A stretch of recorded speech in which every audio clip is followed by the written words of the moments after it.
Right. Let's unpack this. Today, we're diving into, well, a truly mind-bending deep dive. It questions some of the most fundamental scientific truths we often just take for granted. Mm. Imagine a world where our understanding of time, consciousness, even the very fabric of physics might be radically different from what we've been taught. And this isn't about, minor tweaks. It's about a complete reevaluation of reality itself. That's right, yeah. Our source material for this deep dive is a fascinating YouTube video. It explores some incredibly radical ideas, particularly around, well, the nature of time, consciousness, and some surprising historical cycles.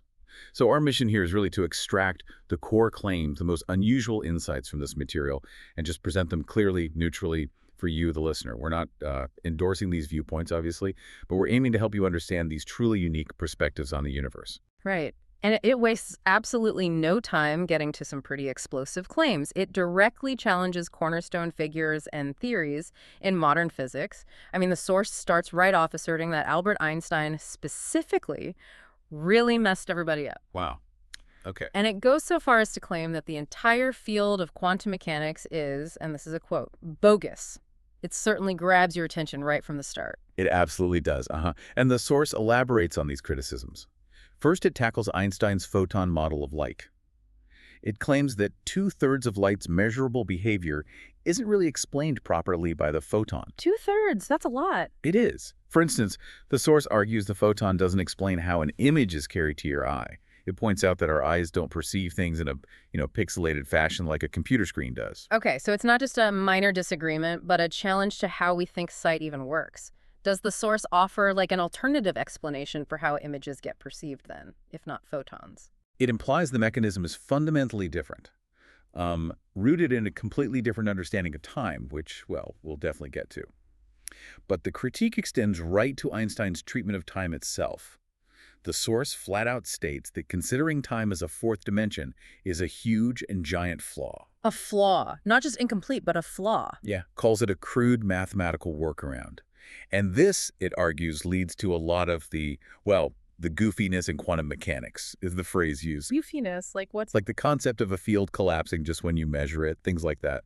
The source is really strong on this. Time is not a dimension, period. Wow. Okay, that's fundamental. If time isn't a dimension, what does that even do to our understanding of space-time? And how does the source back up such a radical claim? Well, it basically unravels the space-time continuum as we typically think of it. And the source doesn't stop there. It also takes on Planck's constant. The fundamental quantum unit. Exactly. And Heisenberg's uncertainty principle, the limit on knowing a particle's properties precisely.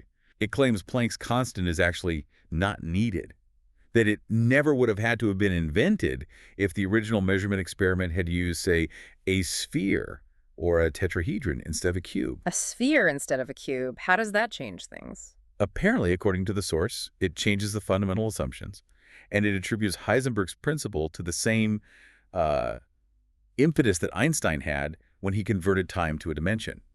So basically, these bedrock principles are seen as just artifacts of a flawed starting point, not objective truths. So these aren't just small cracks, they're foundational problems in physics, according to this source. And it sounds like this isn't just about math or experiments, but something much, much deeper, about reality itself. You're absolutely right to pick up on that, yeah. The source explains its fundamental issue with modern physics is the premise that there's no consciousness involved, right? Yeah. That physics aims to explain how, quote, grit evolves and creates consciousness. The bottom-up view. Exactly. The source counters this completely, proclaims that consciousness existed before there was grit, that matter itself is just an artifact of what consciousness wants to do. Whoa. Which, it contends, makes current physics fundamentally bogus. It's a completely top-down, consciousness-first view, the total opposite of conventional science. That really does turn everything on its head. Okay, so if mainstream physics is built on this flawed premise, according to the source, where does it suggest we look instead? Well, it points us towards a really fascinating, if unconventional figure, Nikolai Kozyrev. Kozyrev. A Russian astrophysicist, active from the 1920s to the 60s. He's central to this alternative physics. And what's really striking is Kozyrev's background. I mean, he was sent to a gulag for 20 years. 20 years. For counter-revolutionary ideas. Yeah. And that's where he actually developed many of his theories. Talk about an unusual place for scientific thought. Indeed, it's a remarkable story. Just incredible intellectual perseverance against, well, unimaginable odds. And Kozyrev's core idea, which is absolutely central to the source's perspective, is that time isn't just this passive dimension like we usually learn. Instead, he argued that time is an active quality. Or even, get this, the power of our universe here. The power of the universe. That's the term used. The source claims Kozyrev meticulously categorized and described these active qualities of time through his research. This idea fundamentally shifts time from just being a backdrop to being an active, measurable, maybe even manipulable force, according to the source anyway. Active qualities of time. That just sounds mind-bending. But the source doesn't just leave it at theory, right? It talks about actual experiments. Tangible, surprising experiments attributed to Kozyrev that, well, if they're true, would demonstrate this active nature. What's fascinating is how simple yet profound some of them sound. They certainly are designed to make you think. Yeah. One example is the resistor experiment. So Kozyrev reportedly set up a pretty standard circuit, just a resistor, active test gear measuring voltage, resistance, But he found that by placing, say, a cotton ball soaked with acetone near the resistor. Acetone, like nail polish remover. Exactly. As the acetone evaporated, it would apparently change the quantification of the time stuff. That's the term, the sort of active energy of time around the resistor. And this, in turn, altered the resistor's capability. It could increase or decrease its resistance. So a simple chemical process like evaporation influencing an electrical component by changing the time stuff around it? That's incredible. Given how radically this departs from normal physics, does the source mention if these specific experiments have, ever been independently replicated, even by alternative researchers, or how easy they are to verify? The source definitely implies the work is verifiable. It encourages people to look into Kozyrev's work themselves, but it doesn't really offer specific replication details beyond recounting these original claims. And then there's the most striking experiment mentioned, the weight gain experiment. Ah, yes, the weight gain one. So you precisely weigh a block of pure lead.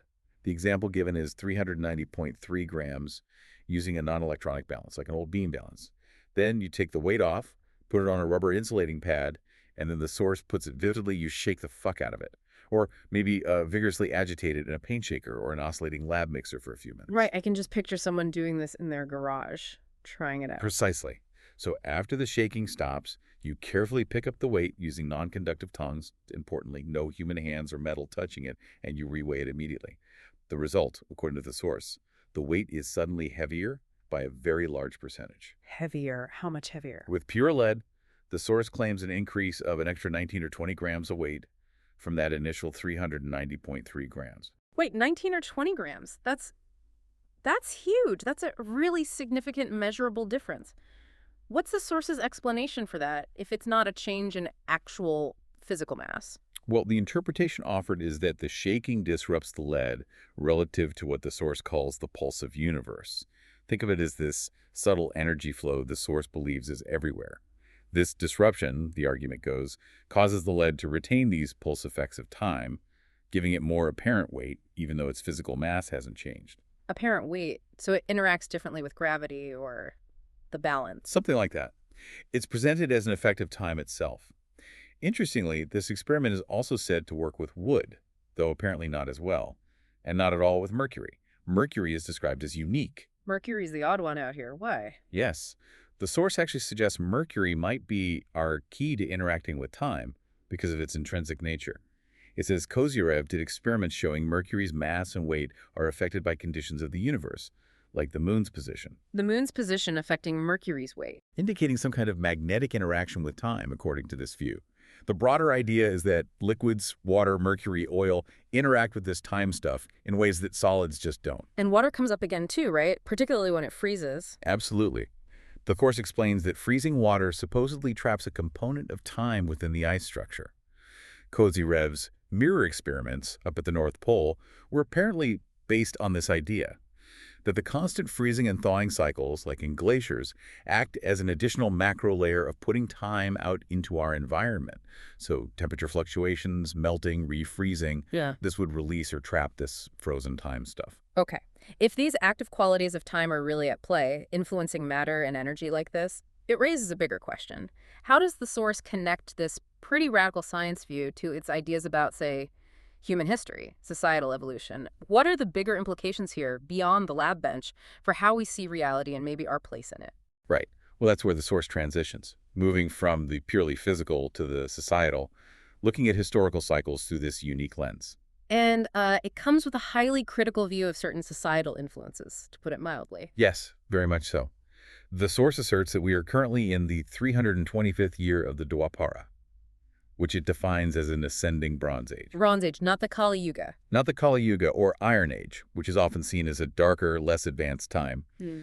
No, this view sees us as ascending out of that. It defines the Great Year as this 26,000-year cycle of our sun around the galactic center. The Kali Yuga, in this model, is 1,200 years long, the densest point, when humanity is furthest from the galactic center, supposedly not very bright, lacking technology like electricity, phones, running water. Okay. And the source says it demonstrably proves we're not in the Kali Yuga simply by, well, pointing to modern tech. Yeah. Cars, planes, the internet. That's certainly a direct argument. And to illustrate past advanced civilizations from earlier, maybe better ages, the source brings up the Harappan civilization. Exactly. The Harappan, or Indus Valley, civilization. It's presented as a prime example of an advanced society from an earlier age, maybe a Bronze or even Silver Age in their cycle. The source highlights really unique features. Mass-produced bricks, surprisingly equitable housing, advanced central planning that let them rebuild quickly after floods. And crucially, the source claims there was no sign of any war toys or weapons found there, except maybe simple tools farmers might use against animals. Suggesting a society without war. It is the suggestion, a peaceful, advanced society that then just suddenly disappeared. The presenter even floats the idea quite dramatically that it died in a nuclear war. The nuclear war in antiquity. Yeah, citing areas in the Indus Valley and nearby deserts that apparently have 10 and 20 times higher background radiation levels than normal. Yes. A staggering claim. That is a staggering claim. It certainly makes you pause and think about what we think we know about the past, doesn't it? Now, this historical narrative then takes a very specific and frankly controversial turn. It connects these cycles to a particular group. The source introduces a term it calls the Khazarian Mafia. Now, this is a highly charged term. It has certain historical and cultural baggage. We need to be absolutely clear here. We are simply reporting on the source's claims. We are not endorsing or validating this term itself or the often problematic narratives associated with it. So with that very important caveat, how does the source allege this group influenced history? Right. Understood. So according to the source material, this alleged Khazarian mafia is said to have came out of the Kali Yuga, dominating that period. They supposedly instituted systems like Babylonian money and, crucially, interest-bearing currency. The source goes on to claim this group is responsible for promoting what it calls fake physics, fake money, and propping up plagiarists. Plagiarists in science. Yes. The source specifically names figures like Pasteur, Marie Curie, even Einstein again, suggesting they were products of the Khazarian mafia's propaganda arm and essentially plagiarized their famous works. It even makes the sweeping claim that pretty much anybody with a Nobel Prize has been promoted by the Khazarian mafia. Wow, okay. That is a very broad and highly critical indictment of, well, a lot of established science and societal structures, placing the blame for humanity's perceived misdirection squarely on this group. It's definitely a lot to process. Yeah. And it certainly broadens the scope of the source's critique way beyond just physics theories. But despite painting this picture of, pervasive negative influences, the source actually ends on an ultimately optimistic note, or at least offers a highly speculative but positive vision for humanity's future, saying we're shedding these things. Yes, that's right. Surprisingly optimistic, in a way. The source predicts that humanity is currently in the process of shedding all this stuff, the Khazarian mafia crap, the fake physics, the fake money, over the next, say, 25 to 50 years. It believes we're entering a set period now to establish the true qualities of the age we're in, which it maintains is this ascending Bronze Age. Okay. And are there any tangible signs of this shift, especially in areas like physics or technology that it talked so much about? According to the source, I mean. Well, connecting back to that, the source claims that, quote, Russians have achieved some remarkable breakthroughs in dealing with time stuff. Connecting back to Kozyrev's ideas. Presumably, it gives specific, quite startling examples, alleging they can make matter more dense for their weapons. Things like bullets that are much, much, much denser and way more, supposedly able to penetrate armor without breaking apart. Like the lead weight experiment, but weaponized. That seems to be the implication. Another claim is achieving turns without inertia by somehow removing the time stuff ahead of their missiles, making plasma engines incredibly efficient as well. And the source suggests these advancements will eventually be shared, but only once we join the Russians in sorting out our Kozyrev problem, as it puts it, and dismissing EMC2. Okay. Again, just to reiterate, these are the specific, unverified claims made by the source material about Russian technological developments. Absolutely. And what about the societal implications?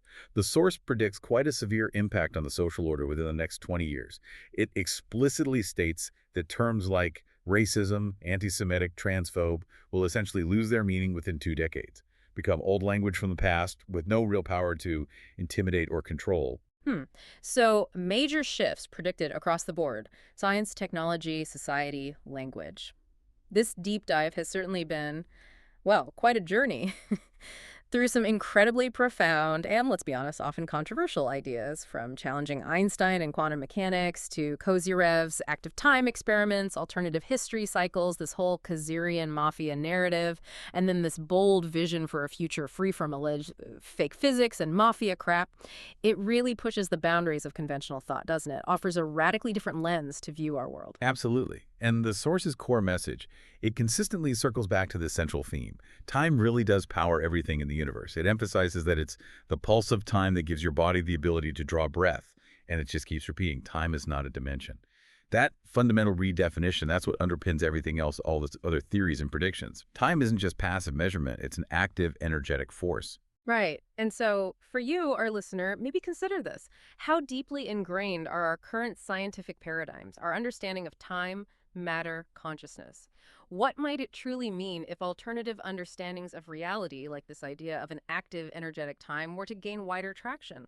Could it be that what we think of as our solid, objective reality substrate might actually become, as the source hints, far less than solid, revealing layers of existence we're only just beginning to even perceive?